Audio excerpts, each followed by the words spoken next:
नमस्कार, स्वागत है आपका जनगण मन 24/7 में जो मेरा यूट्यूब चैनल है।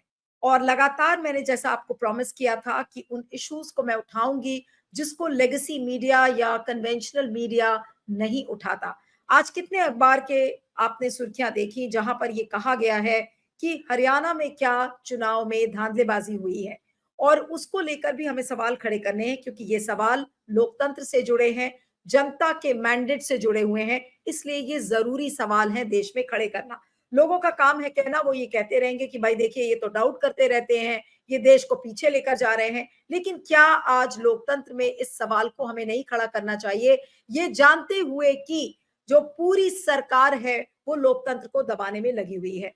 तो आज हरियाणा में जो धांधलेबाजी हुई है उसको लेकर कल जयराम रमेश, जो कि कांग्रेस के वरिष्ठ नेता हैं, राज्यसभा सांसद हैं, वो कल चुनाव आयोग के पास एक मेमोरेंडम लेकर गए थे। उस मेमोरेंडम को चुनाव आयोग ने तुरंत रिजेक्ट कर दिया और उन्होंने ये कहा कि जो इलेक्शन कमीशन है वो अपनी वेबसाइट्स पर डेटा को अपडेट नहीं कर रहा था। उन्होंने ईवीएम्स को लेकर ये कहा कि ऐसा कैसे हो गया कि कुछ ईवीएम्स में 99% चार्जिंग है, कुछ ईवीएम्स में 66% चार्जिंग है, यानी कि ईवीएम्स बदले गए हैं। और तो आज मैंने सोचा कि इस चीज को लेकर महमूद प्राचा से बात की जाए, जो सुप्रीम कोर्ट के जाने माने वकील हैं और चुनावी मशीन्स को लेकर उन्होंने एक मुहिम छेड़ी हुई है कि इन चुनावी मशीन्स को हटाया जाए और बैलेट पेपर से चुनाव कराया जाए। तो आज महमूद प्राचा हमारे साथ है। महमूद प्राचा जी, आपका बहुत बहुत स्वागत है मेरे यूट्यूब चैनल पर जनगण मन 24/7 में। और इसके पहले कि मैं आपसे सवाल पूछना शुरू करूं, मैं चाहूंगी कि दो शब्द आप इस चैनल के लिए भी बोले और मेरे साथ जो आपका एक्सपीरियंस रहा है उस एक्सपीरियंस को थोड़ा सा साझा करके और फिर आज की बातचीत शुरू करते हैं। जी महमूद। कि नीलू जी, बहुत बहुत मुबारक हो आपको। और बहुत ही अच्छा आपने नाम भी और रेलेवेंट नाम चुना है, जो कि बहुत अप्रोप्रिएट है। और इसीलिए जर्नलिज्म होता है। लेकिन आप कन्वेंशनल मीडिया कह रही हैं, उससे मेरा थोड़ा वो है अपोजिशन। ये लोग जो मीडिया की शक्ल में जर्नलिस्ट का रूप धारण करके क्रिमिनल्स हैं, उनको हम लोगों को क्रिमिनल्स ही बोलना चाहिए, मीडिया नहीं बोलना चाहिए, because they are committing the biggest fraud on the constitution of India.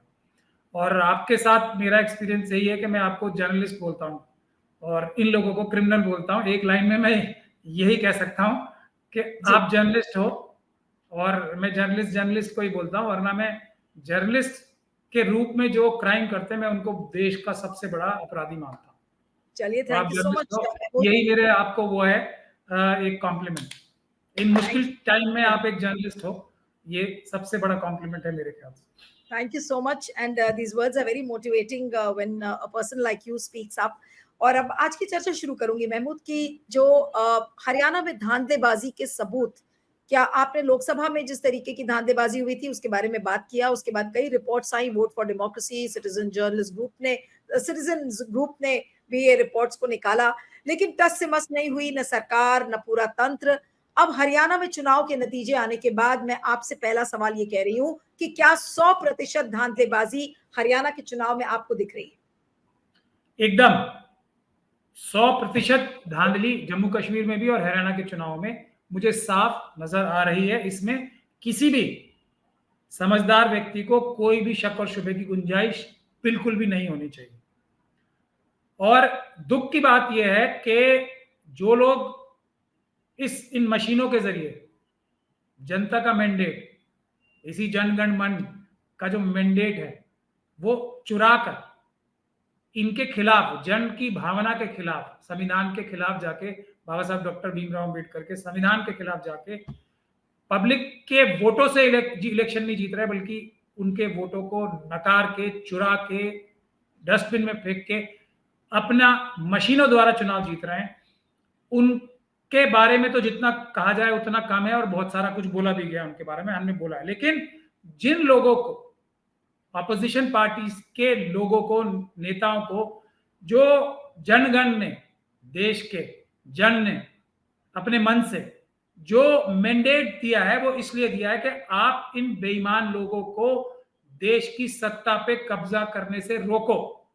हमारे वोटों से चुनी हुई सरकार हमें दिलवाने की जिम्मेदारी ऑपोजिशन पार्टीज की। तो मेरा ये कहना है कि भारत देश के जो जनता है वो ऑपोजिशन पार्टी के लोगों से भी उतनी ही नाराज है आज, क्योंकि हमारी पूरी मेहनत के बाद हम लोग, जनता ने गोलियां खाई, लाठियां खाई, और हरियाणा और कश्मीर के चुनाव में भी आप लोग देखेंगे कि पुलिस ने कितनी ज्यादती की है चुनाव में, प्रशासन ने कितनी ज्यादती की है, चुनाव जो अधिकारी हैं उन्होंने कितनी ज्यादती की है। उसके बावजूद भी जनता जाके आरएसएस और बीजेपी को हटाने के लिए काम करती है, लेकिन अपोजिशन पार्टी के लोग जो हैं अपनी लापरवाहियों से, अपनी कोताहियों से उस मैंडेट को कन्वर्ट नहीं होने दे रहे। तो ये नाराजगी जाहिर करने का टाइम अब आ गया है अपोजिशन पार्टीज की भी तरफ।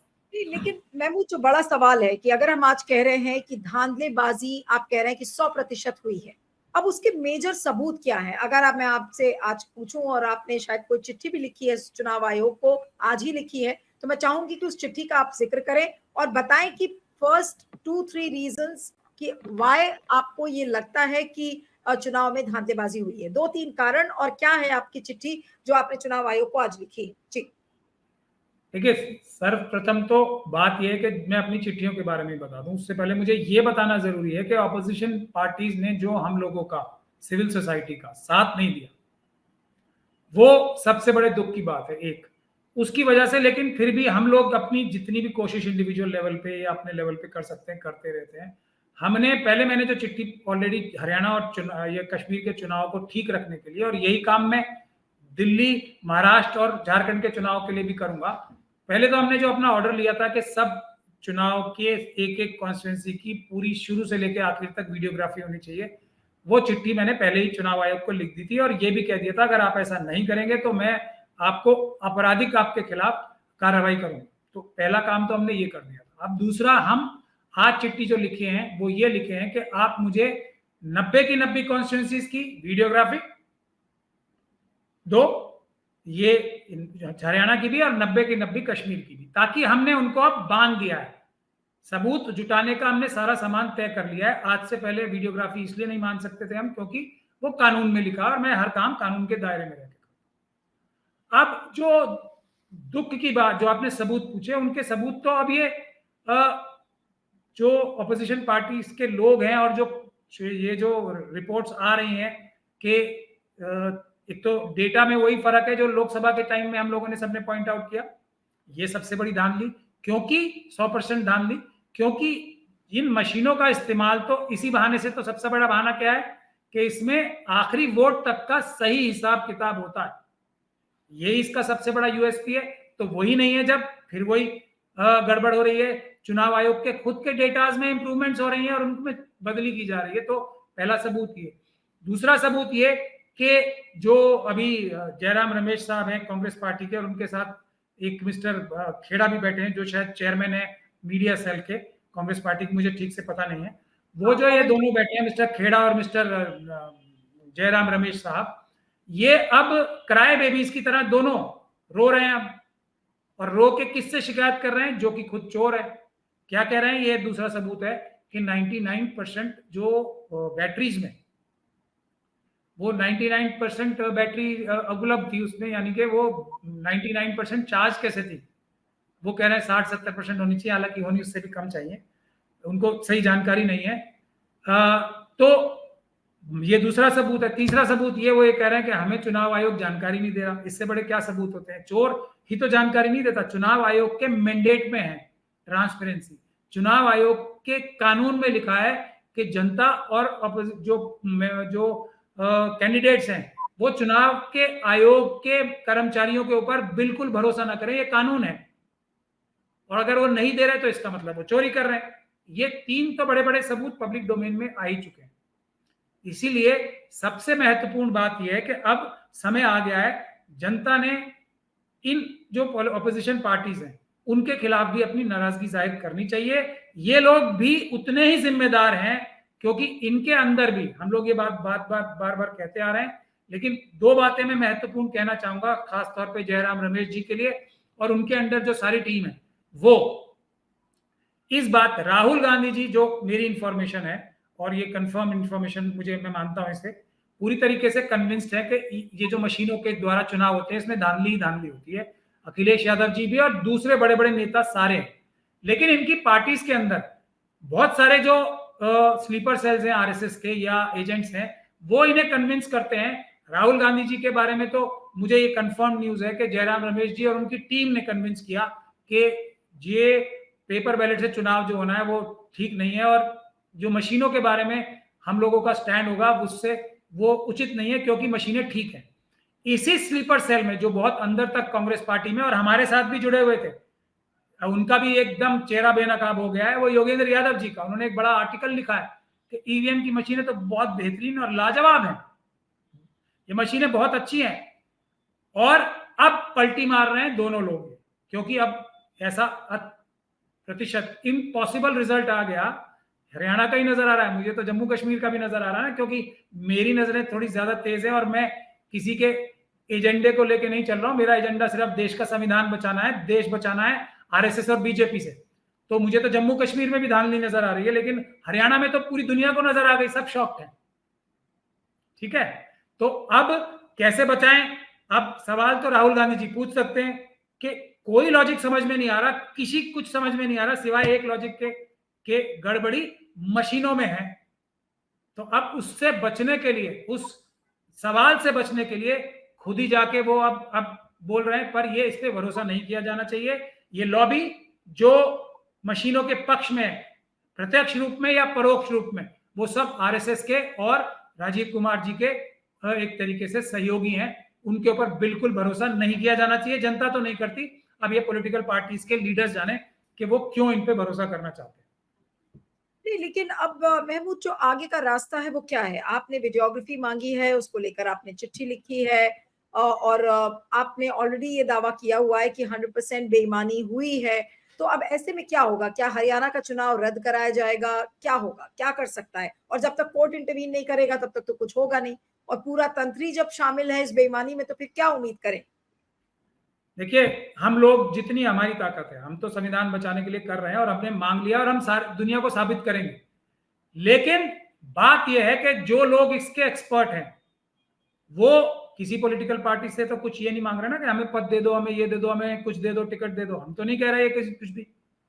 उन लोगों को जो मिलने तक नहीं दिया जाता ताकि हम सच बोल के इन लोगों को एक्सपोज ना कर दें, अब उनके खिलाफ अगर कार्रवाई नहीं की जाएगी तो इसका मतलब ये जो नेतृत्व है ऑपोजिशन पॉलिटिकल पार्टीज का, ये भी कहीं ना कहीं एक तरीके से इफेक्टिव नहीं है। ये बात अब साफ निकल के सामने आ रही है। ये जो जयराम रमेश जी ने कारनामा किया है बताने का, ये एक आई वॉश है, और ये मामले को रफा दफा करने के लिए एक कार्रवाई की है चिट्ठी लिख के।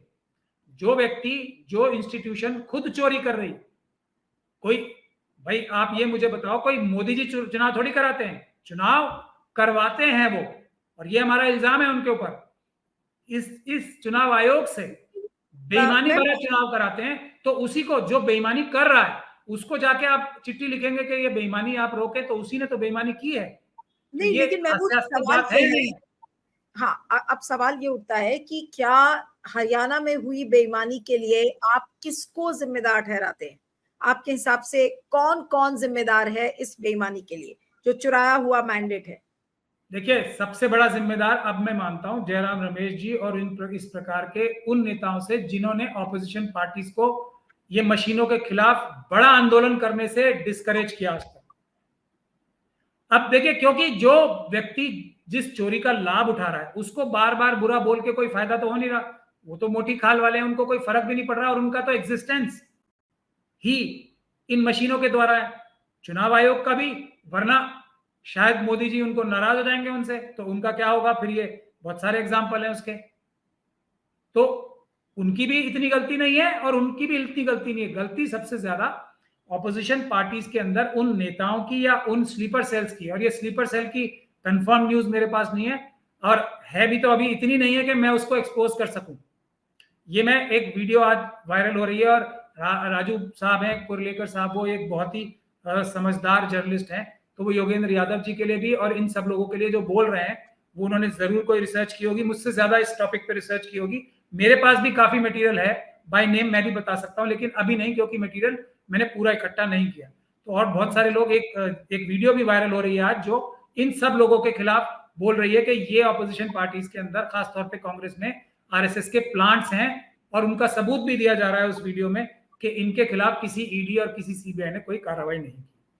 तो ये है सबसे बड़ा रीजन जो जन आंदोलन को रोक रहे हैं। और अब मैंने ऐलान किया मैं बड़ा जन आंदोलन फिर लॉन्च करूंगा। हम लोग तो जान हथेली पे लेके करेंगे, लेकिन ये लोग अपनी पॉलिटिकल पार्टीज के अंदर भीतर घात करके ये लोग उस आंदोलन को भी कमजोर बनाने के लिए आरएसएस और बीजेपी के साथ मिलकर काम करेंगे।